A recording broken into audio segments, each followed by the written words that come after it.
Saludamos a todos los que estén mirando en esta hora nuestros medios de comunicación que están rentados en el área de Houston, San Antonio, Austin, Dallas-Fort Worth, como también a los que están mirándonos en algún país del mundo. Saludos a los hermanos que nos ven en Chile. Tenemos una buena comunidad en Chile que sigue estas transmisiones. En Colombia tenemos una buena cantidad de hermanos. En Perú también. En Bolivia. En Argentina. Tenemos ahí hermanos y hermanas que están fielmente con este ministerio. Así también en los demás países como Ecuador, Venezuela. Hermanos, qué gusto nos da que sean parte de nosotros. Este saludo también lo extendemos a los de Centroamérica, en las 5 naciones que componen Centroamérica. Gracias, hermanos, por ser parte de nosotros. Belice también, México, Estados Unidos, Canadá, Puerto Rico, República Dominicana, Cuba y las demás islas del Caribe. Les damos a todos la bienvenida, como también en Europa. Que Dios bendiga a todos. Gracias por ser parte de esta transmisión. Hoy vamos a ver por qué fue abolida la ley ceremonial. ¿Por qué realmente fue necesaria que ya el Señor incluso no se agradara más de dicha ley ceremonial? Vamos a mirar las causas.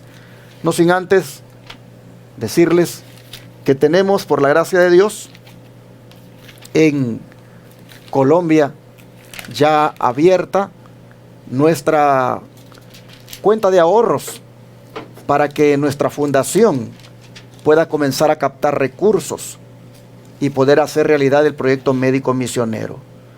Hermanos colombianos que me preguntaban ¿cómo podemos hacer para aportar a la obra de Dios que están ustedes haciendo?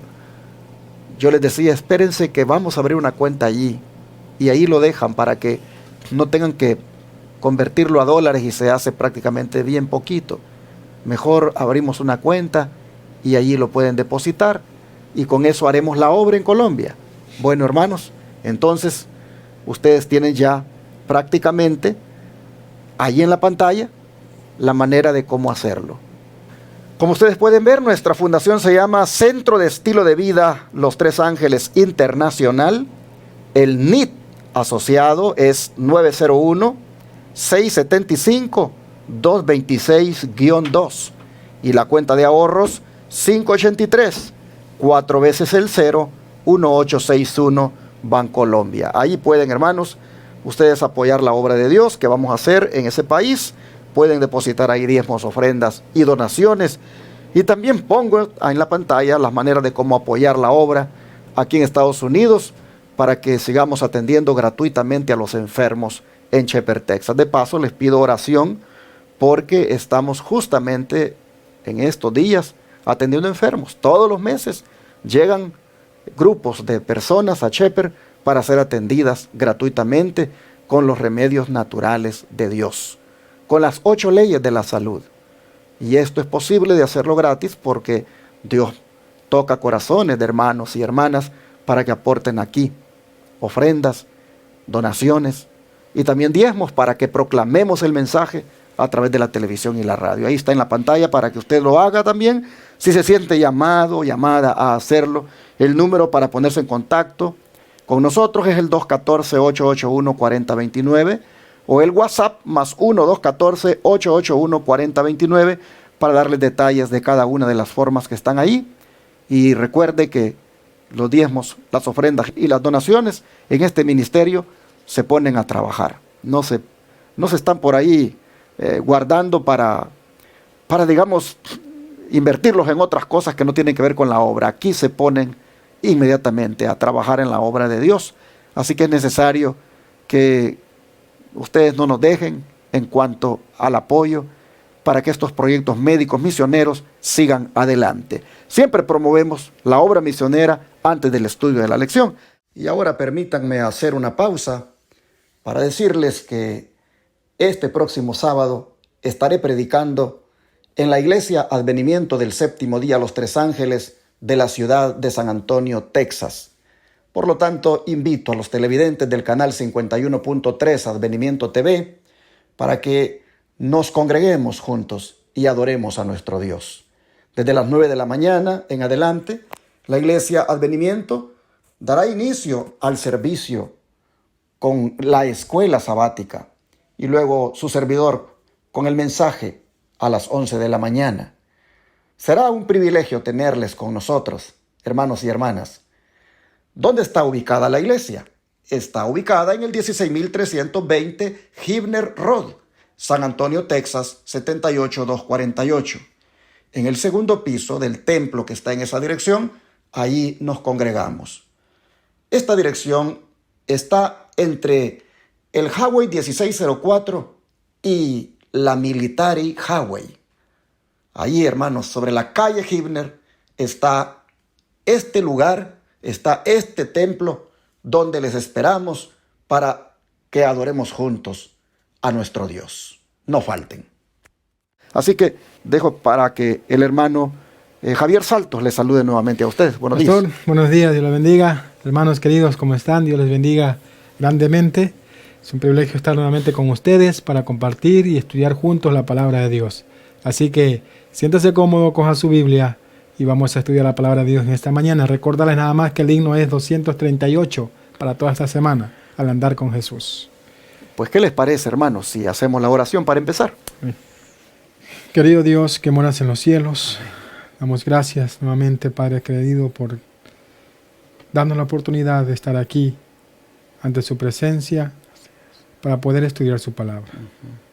Denos su bendición, que usted nos acompañe a través de su Espíritu Santo para que todo lo que digamos aquí sea dirigido por usted, Señor.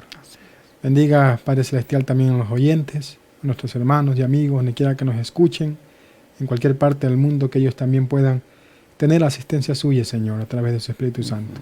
Amén. Ábranos las mentes y que seamos, Señor, como un niño, dispuestos a aprender y también para ponerlo en obra. Gracias, en el nombre de Jesús. Amén. Amén. Ayer nosotros mirábamos que el Señor dispuso un sistema de ceremonias que se llevaran a cabo en el santuario para enseñarle al pueblo el gran plan de salvación. Pero cada una de estas ceremonias que se hacían o rituales tenían, como siempre hemos venido diciendo, el propósito de ser sombra, de ser símbolo de aquel que habría de venir. Sin embargo, llega un momento en la experiencia religiosa de Israel que dichas sombras, dichas ceremonias, llegan a convertirse prácticamente en la esperanza de su salvación, cuando solamente tenían la misión o el objetivo de ser un símbolo de aquel quien es verdaderamente la esperanza de salvación.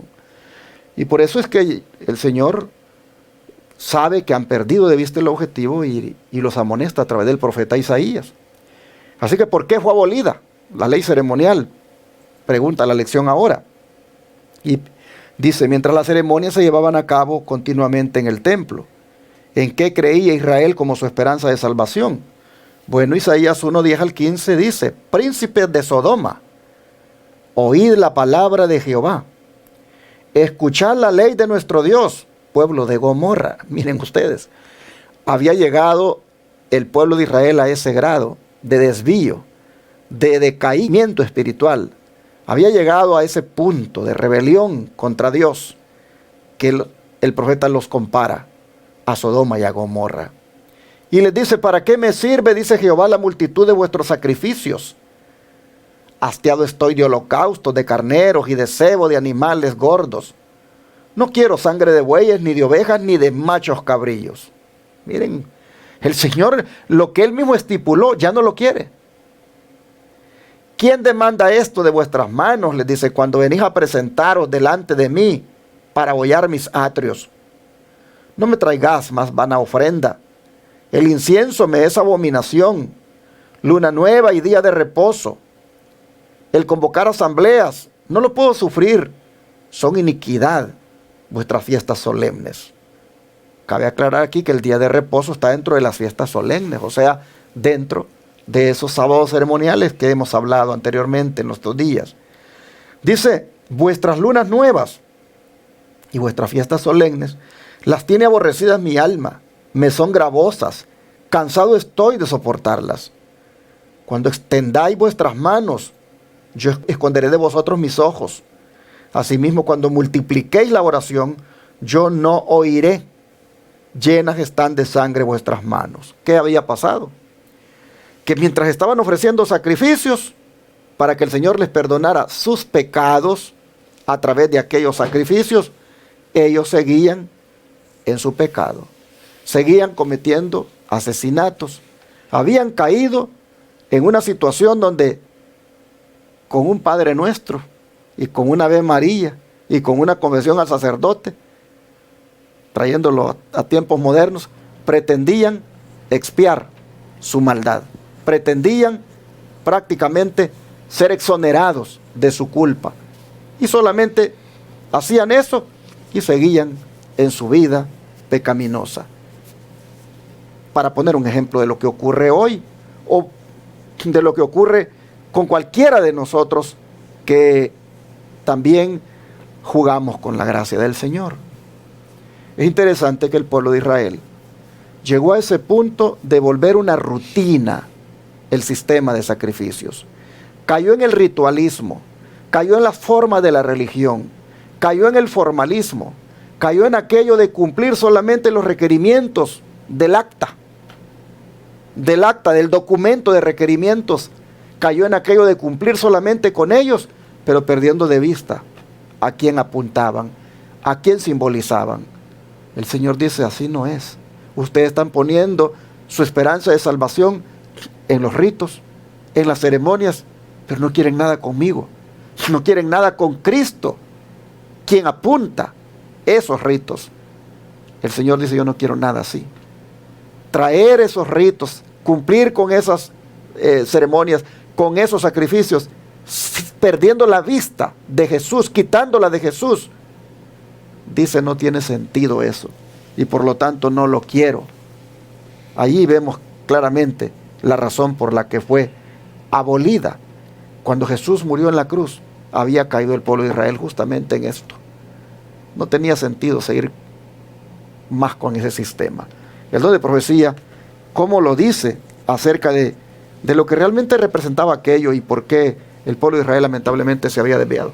Bien, la sierva dice lo siguiente: el Hijo de Dios es el centro del gran plan de redención que abarca todas las dispensaciones.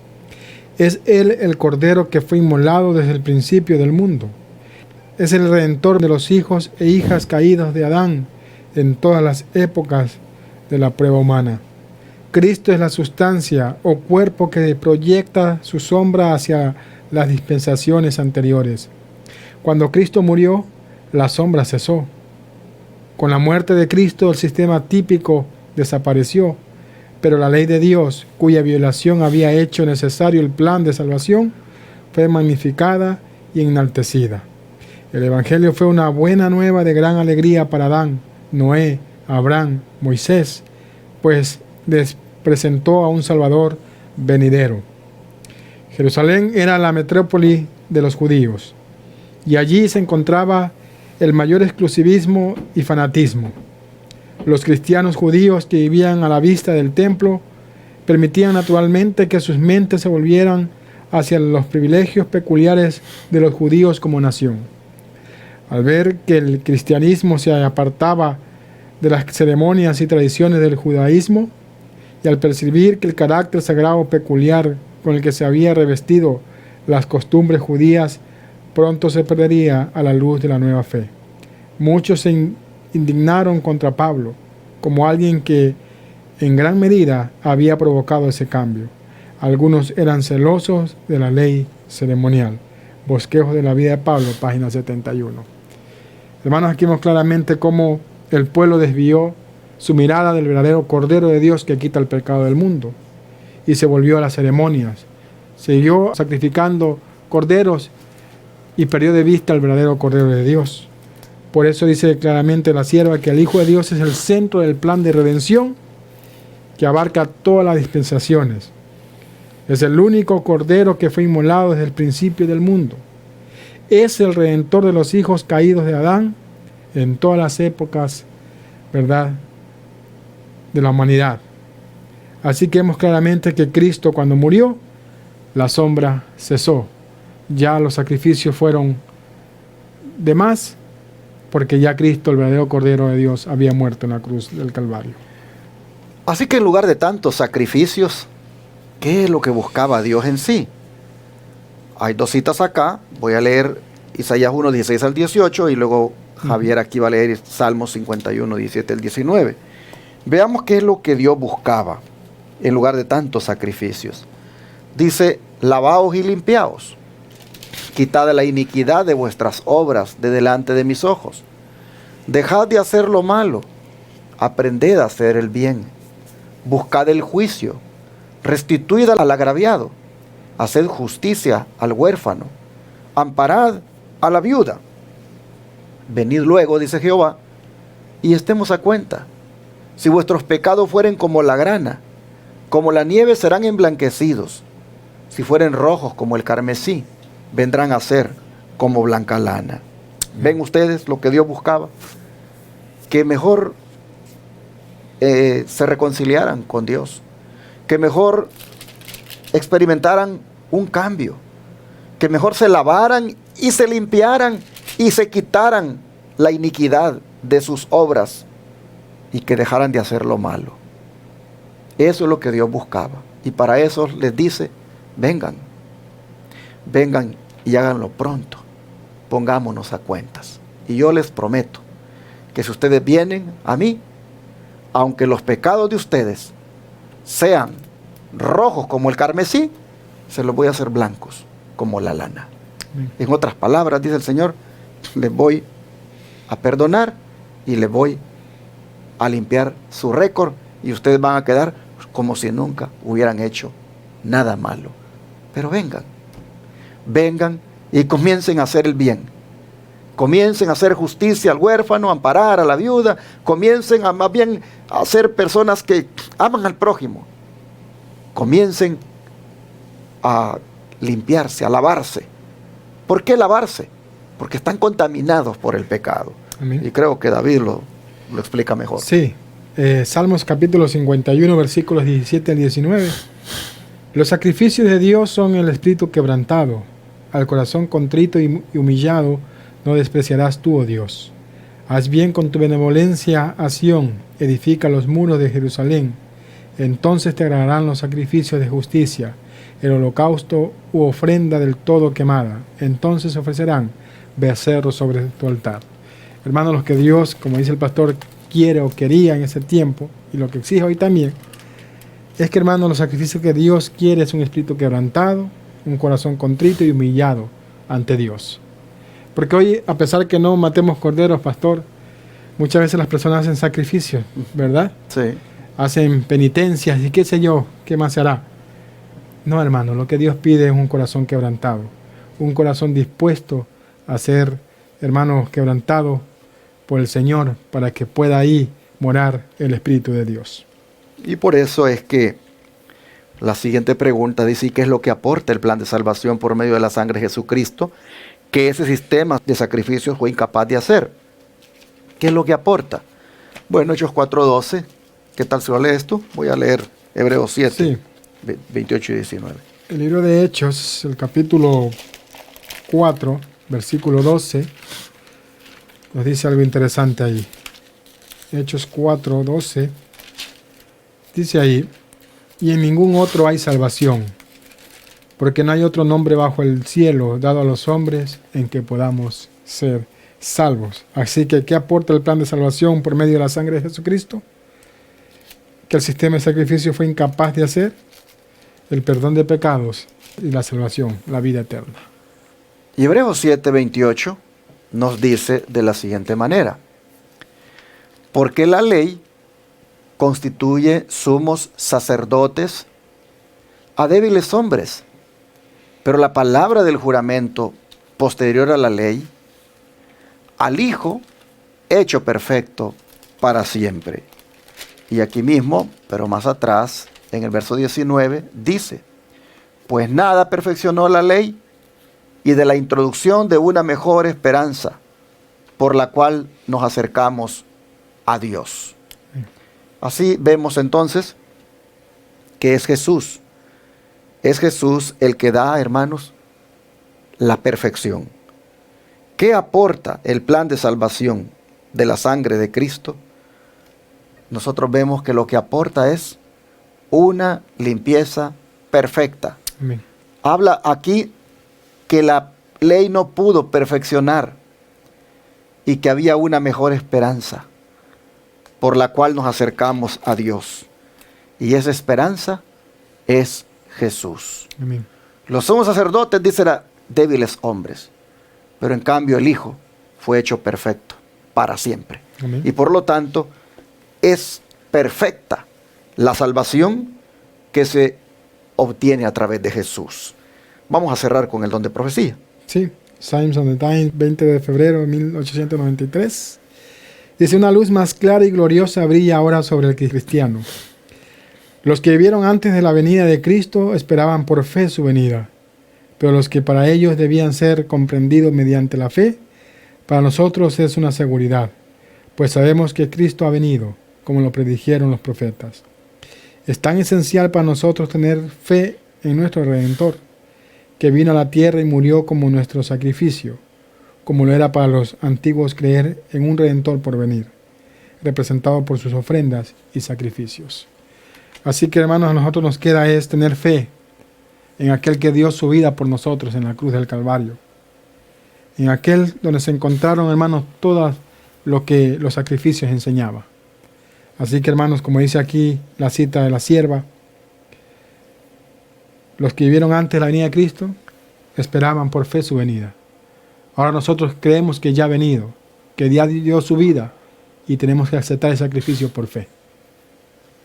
Pero interesante, hermanos, cómo es de peligroso que uno caiga en el ritualismo, en el exclusivismo y en ese formalismo. Y ya prácticamente hacer las cosas porque se tienen que hacer. Voy el sábado a la iglesia porque pues siempre he ido el sábado. Y porque ya estoy acostumbrado a ir.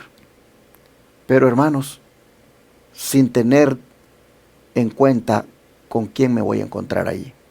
Qué triste es incluso convertir el sábado en un tiempo de puro entretenimiento, de pura convivencia social, y no encontrarme realmente con mi Señor.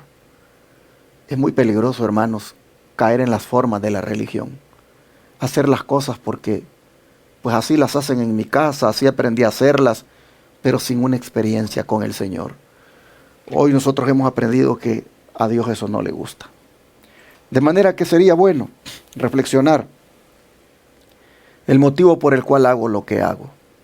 Reflexionar sobre la causa de por qué yo, por ejemplo, guardo los mandamientos, voy a la iglesia, guardo el sábado, hago obra misionera, doy los diezmos.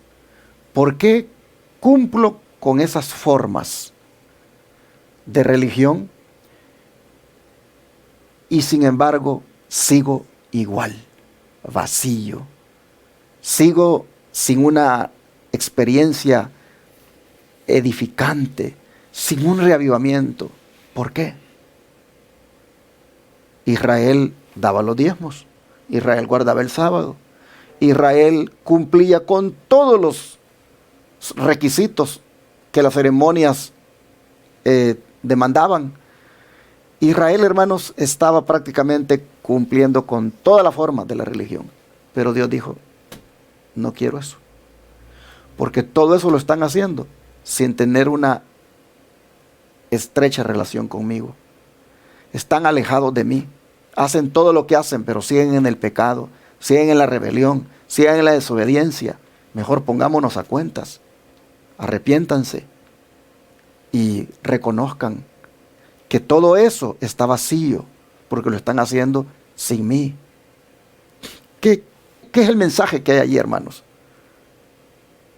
Que no podemos nosotros tener esa doble vida, muy religiosa, muy así, con saco, corbata o muy así, muy bien bonitos los sábados. Pero hermanos, lejos de Jesús, no podemos.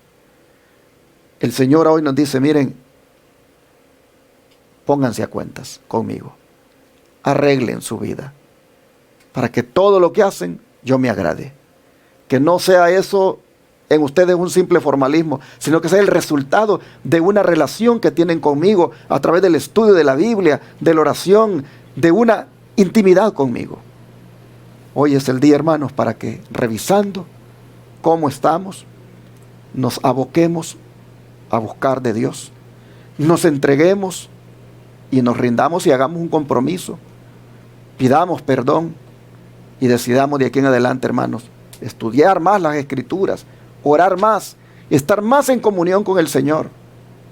Y entonces sí, guardemos el sábado, demos los diezmos, hagamos todo lo que hacemos, que son cosas que Dios ha enseñado que hagamos, pero que sean el resultado. Amén. El resultado de una íntima comunión con nuestro Dios. Amén. Vamos a orar y a pedirle a Dios que nos ayude a lograrlo. Gracias, Padre, por hacernos ver el peligro que hay de centrar nuestra salvación en las obras, de centrar nuestra salvación en las formas de la religión, sin tener nada que ver contigo, en la intimidad, en la relación y en la obediencia. Hoy pedimos perdón por las veces que hemos sido así, cristianos inertes, cristianos sin vida, pero muy formales en las cosas que requiere tu palabra. Sin embargo, lejos de ti, sin orar, sin estudiar tu palabra, sin tener esa relación profunda y estrecha. Pedimos perdón, Señor, por las veces que hemos andado así, pero hoy rogamos que nos ayudes para que podamos venir a ti a estar a cuentas, a confesar nuestras transgresiones, a reconocer nuestro pecado, y así se haga realidad la promesa de que aunque fueren rojos los pecados, vendrán a ser como blanca lana. Señor, venimos a ti porque solo en ti hay salvación. Amén. Venimos a ti porque solo en ti hay perdón. Solo en ti hay restauración. Por eso, Señor, venimos a ti y te pedimos que nos ayudes para que podamos ser cristianos que guardan todos los requerimientos, pero como resultado de nuestro amor y de nuestra entrega y de nuestra rendición a ti. Amén. Padre, te lo pedimos, que así sea, en el nombre de Jesús. Amén. Amén.